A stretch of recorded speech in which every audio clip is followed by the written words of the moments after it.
December 15, 2021 Haryana రాష్ట్రానికి చెందిన పానిపత్ ఊర్లో నివసించే బరాడా కుటుంబం మీదకి విషాద ఛాయలు కమ్ముకున్న దినం. ఎంతో ప్రేమ అన్యోన్యతతో ఉండే ఈ కుటుంబంలోని వాళ్ళ కలల్లో కూడా ఊహించని విషాదం జరిగిన దినం. మధ్యాహ్నం 12 గంటల ప్రాంతంలో సీసీటీవీలో కనిపించే ఈ వ్యక్తి వినోద్ బరాడా ఇంటి వైపు వెళ్తున్నాడు. ఆ సమయంలో వినోద్ బరాడా తన బెడ్రూమ్ లో రెస్ట్ తీసుకుంటున్నాడు. ఎందుకంటే 2 నెలల క్రితం ఒక పెద్ద యాక్సిడెంట్ లో తన 2 కాళ్ళు ఫ్రాక్చర్ అవడం జరిగింది.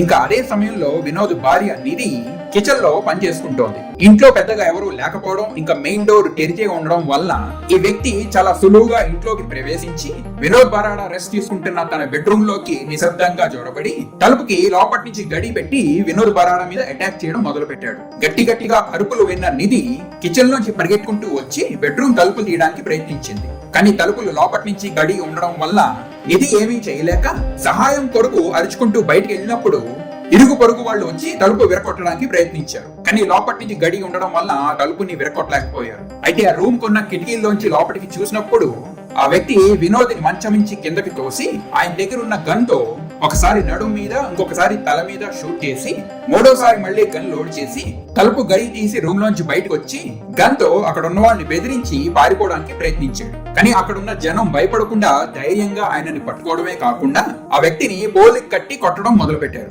ఇంతలో పోలీసులు వచ్చి హంతకుడిని వాళ్ళ కస్టడీలో తీసుకున్నారు. ఇంకోవైపు కనూపూర్లో ఉన్న వినోద్ బరాడాని హాస్పిటల్ కి తీసుకెళ్లారు. కానీ తల మీద బుల్లెట్ తగలడం వల్ల వినోద్ బరాడా మరణించాడు. వినోద్ మరణంతో బరాడా కుటుంబంలో విషాద ఛాయలు అల్లుకున్నాయి. వినోద్ భార్య నిధి తన భర్త మరణం వార్త వినగానే స్పృహ తప్పి పడిపోయింది.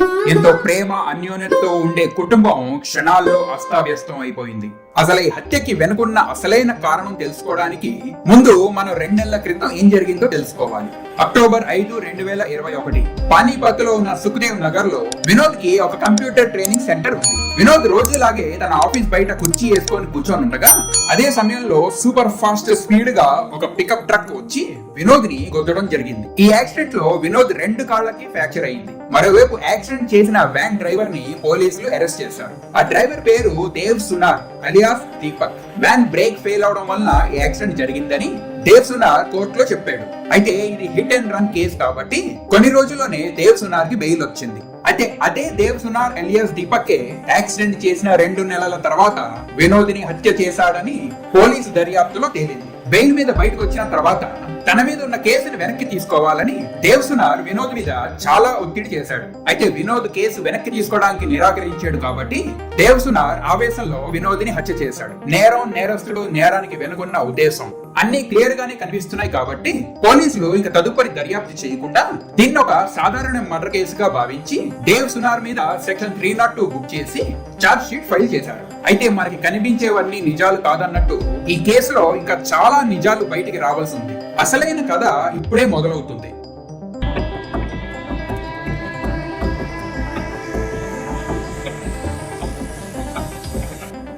వినోద్ బరాడా కేవలం వ్యాపారస్తుడే కాకుండా ఆయన ఒక సంఘ సేవకుడు కూడా. ఆయన చేసే సోషల్ సర్వీస్ ద్వారా ఆ ప్రాంతంలో ఆయనకి ఎంతో మంచి పేరు ఉంది. ఇదే కాకుండా ఆయన వ్యక్తిగత ఇంకా వైవాహిక జీవితం ఎంతో ఆనందంగా ఉండేది. ఏ కష్టాలు, ఇరుకులు, ఇబ్బందులు లేకుండా వినోద్, ఆయన భార్య నిధి ఇంకా పిల్లల జీవితం ఎంతో సుఖమయంగా గడిచేది. వినోద్ ఇంకా నిధికి ఒక కొడుకు, కూతురు ఉన్నారు. కుటుంబంలో అందరూ ప్రేమ, ఆప్యాయతతో ఉండేవారు. ఆ ప్రాంతంలో బరాడా ఫ్యామిలీకి ఒక పర్ఫెక్ట్ ఫ్యామిలీ అని ఒక గుర్తింపు ఉండేది. అయితే ఎంతో ఆనందంగా, సంతోషంగా ఉండే ఈ పర్ఫెక్ట్ ఫ్యామిలీకి ఎవరు దిష్టి తగిలిందో తెలియదు కానీ ఇప్పుడు కుటుంబం అంతా చెల్లాచెదరైపోయింది. మర్డర్ జరిగిన 2 సంవత్సరాల తర్వాత అంటే 2024లో పానీపత్ ఎస్పీ అజిత్ సింగ్ షెకావత్ కి ఒక వాట్సాప్ మెసేజ్ వచ్చింది. అయితే ఈ మెసేజ్ ఆస్ట్రేలియాలో ఉంటున్న వినోద్ బరాడా తమ్ముడు ప్రమోద్ బరాడా పంపించాడు. ఈ మెసేజే ఈ కేసులో ఒక ముఖ్యమైన మలుపుకి కారణం అయింది. ఇది కనిపించేంత సాధారణ మర్డర్ కాదు.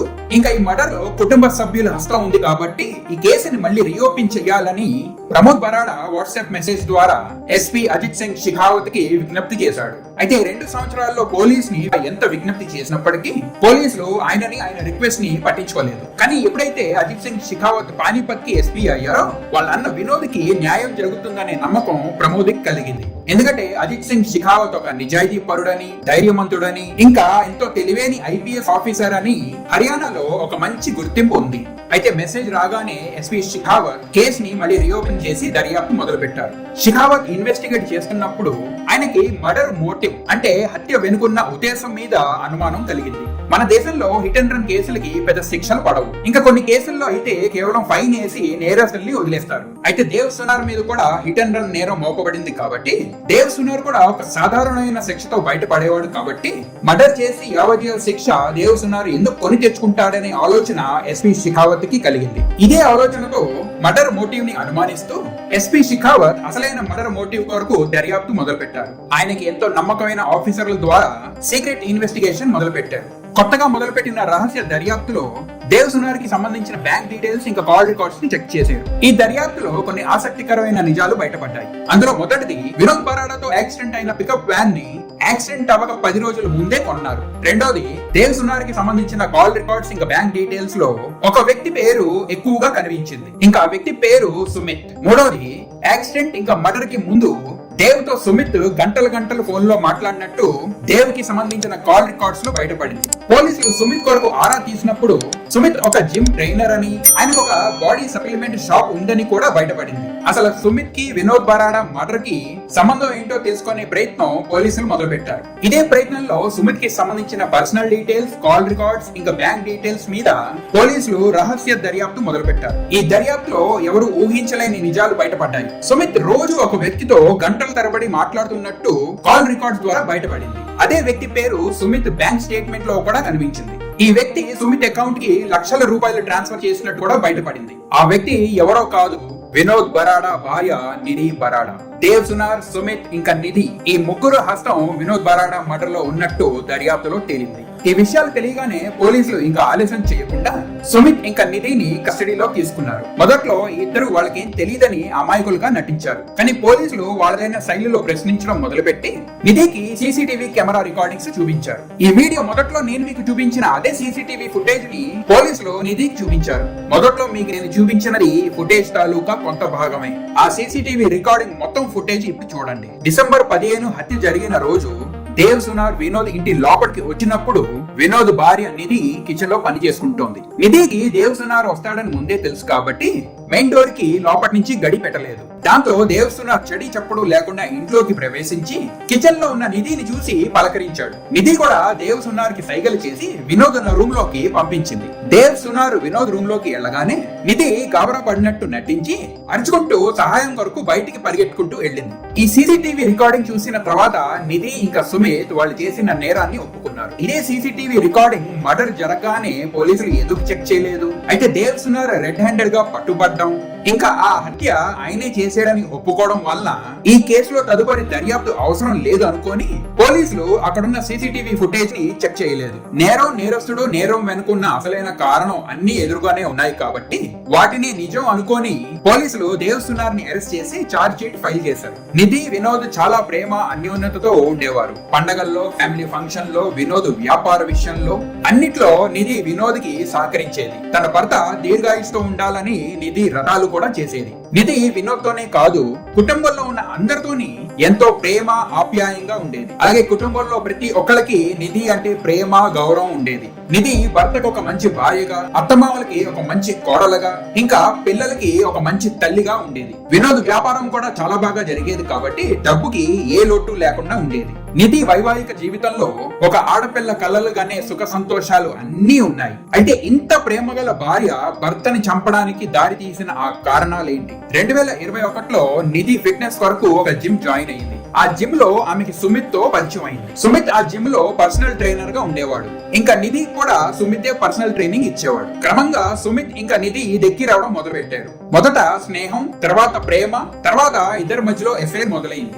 నిధికి పెళ్లైందని సుమిత్ కి ముందే తెలుసు. నిజానికి సుమిత్ వినోద్ డబ్బు మీద కన్నేశాడు. నిధిని సొంతం చేసుకుంటే వినోద్ డబ్బు కూడా తన సొంతం అవుతుందని ప్లాన్ చేశాడు. నిధి ఫోన్ లో గంటల తరబడి మాట్లాడుతోందని ఇంట్లో ఉన్నవాళ్ళు వినోద్ చెప్పినప్పుడు వినోద్ కి ఏ అనుమానం అనుమానం రాలేదు కానీ సుమిత్ ఇంకా నిధి మధ్యలో జరిగిన చాటింగ్ వినోద్ కంట్లో పడిన తర్వాత నిధికి సుమిత్ తో ఉన్న అఫేర్ గురించి బయటపడింది. ఈ విషయంలో నిధి ఇంకా వినోద్ మధ్యలో పెద్ద గొడవ అయింది. నిధిని కలవద్దని వినోద్ సుమిత్ ని బెదిరించాడు. అయితే విషయాన్ని వాళ్ళ మధ్యలోనే పెట్టుకొని ఫ్యామిలీలో ఎవరికి తెలియనియలేదు. వినోద్ తన ఫ్యామిలీ ఇంకా పిల్లల గురించి నిధిని క్షమించి అన్ని మర్చిపోవడానికి సిద్ధపడ్డాడు. కానీ నిధి సుమిత్ని మర్చిపోలేకపోయింది. భర్త బదులు ప్రేమికుడిని ఎంచుకుంది. ఆ సమయంలో పిల్లల భవిష్యత్తు ఏమైపోతుందని కూడా నిధి ఆలోచించలేదు. నిధి వినోద్ ని వదిలించుకోవడానికే నిర్ణయించుకుంది. వినోద్ మరణిస్తే ఆయన పేరు మీద ఉన్న ఇన్సూరెన్స్ ద్వారా నిధికి పెద్ద మొత్తం మీద డబ్బు వస్తుంది. నిధి ఇంకా సుమిత్ కలిసి దేవ్ సునార్ అలియాస్ దీపక్ అనే వ్యక్తికి వినోద్ ని చంపడానికి కాంట్రాక్ట్ ఇచ్చారు. అయితే ఇది ఒక మర్డర్ గా కాకుండా యాక్సిడెంట్ లా ఉండాలని ప్లాన్ చేశారు. దాని గురించి నిధి దేవ్ సునార్ కి 10 లక్షలు ఇవ్వడానికి ఒప్పుకుంది. అంతేకాకుండా దేవ్ సునార్ ని యాక్సిడెంట్ కేసులోంచి బయటికి తీస్తానని నిధి మాట ఇచ్చింది. దాని గురించే నిధి ఒక పికప్ వ్యాన్ ని కొని దేవ్ సునార్ కి ఇచ్చింది. ప్లాన్ ప్రకారం అక్టోబర్ 5, 2021 దేవ్ సునార్ వినోద్ ని గుద్ది యాక్సిడెంట్ చేశాడు. కానీ అదృష్టవశాత్తు వినోద్ ఆ యాక్సిడెంట్ లో ప్రాణాలతో బయటపడ్డాడు. ఈ యాక్సిడెంట్ లో వినోద్ మరణించలేదు కాబట్టి నిధి దేవ్ సునార్ కి ఇస్తానన్న డబ్బులు ఇవ్వలేదు. కానీ ఆయనని జైల్లోంచి బెయిల్ మీద బయటికి తీసుకొచ్చింది. దేవ్ జైల్లోంచి బయటికి రాగానే నిధి ఇంకా సుమిత్ కలిసి వినోద్ ని చంపడానికి మరొక ప్లాన్ సిద్ధం చేశారు. డిసెంబర్ 15, 2021 కేసు విషయంలో దేవ్ వినోద్ తో సంభాషించడానికి ఆయన ఇంటికి వెళ్లి వినోద్ ని షూట్ చేసి చంపేయాలని ప్లాన్ చేశారు. అయితే ఈ ప్లాన్ వర్కౌట్ అయ్యి వినోద్ చనిపోవడం జరిగింది. అయితే ఎక్కడో ఆస్ట్రేలియాలో ఉంటున్న వినోద్ తమ్ముడు ప్రమోద్ బరాడాకి ఇవన్నీ ఎలా తెలిసాయని మీరు అనుకోవచ్చు. నిజానికి వినోద్ చనిపోయే 10 రోజుల ముందే నిధి అఫేర్ గురించి ప్రమోద్ కి ఫోన్ చేసి చెప్పాడు. హత్య జరిగిన తర్వాత ప్రమోద్ కి నిధి మీద అనుమానం వచ్చి ఆమె మీద నిఘా పెట్టడం మొదలు పెట్టాడు. నిధి వినోద్ ఇన్సూరెన్స్ డబ్బులతో బాయ్ ఫ్రెండ్ సుమిత్ తో కలిసి విలాసవంతమైన జీవితం జీవిస్తోందని ప్రమోద్ తెలుసుకున్నాడు. అయితే ప్రమోద్ దగ్గర ఈ సీసీటీవీ ఫుటేజ్ ముందే ఉంది కాబట్టి తక్కిన ఆధారాలు సేకరించడానికి ఎన్నో సార్లు పోలీసులు రిక్వెస్ట్ చేసినప్పటికీ పోలీసులు ఏమీ పట్టించుకోలేదు. కానీ ఎప్పుడైతే ఐపీఎస్ ఆఫీసర్ అజిత్ సింగ్ షెకావత్ పానీపత్ ఎస్పీగా వచ్చారో ఈ కేసు విషయంలో సరైన న్యాయం జరుగుతుందని నమ్మకం రావడం వల్ల ప్రమోద్ ఎస్పీ షెకావత్ ని సంప్రదించారు. ఈ కేసులో అసలైన నేరస్తులు పట్టుబడిన తర్వాత కేసుని సరిగ్గా దర్యాప్తు చేయని పోలీసులందరినీ షెకావత్ సస్పెండ్ చేశారు. ఈ కేసు ప్రస్తుతానికి కోర్టులో ఉంది. పోలీసులు నిధి, సుమిత్, దేవ్ సునార్ పై అనేక సెక్షన్లు పెట్టి చార్జ్ షీట్ ఫైల్ చేశారు. ఈ కేసులో నేరస్తులకి అతి త్వరలో కఠినమైన శిక్ష పడాలని ఆశిద్దాం. మరొక ఆసక్తికరమైన వీడియోతో మీ ముందుకు వస్తాను. అంతవరకు సెలవు. జై హింద్, జై భారత్.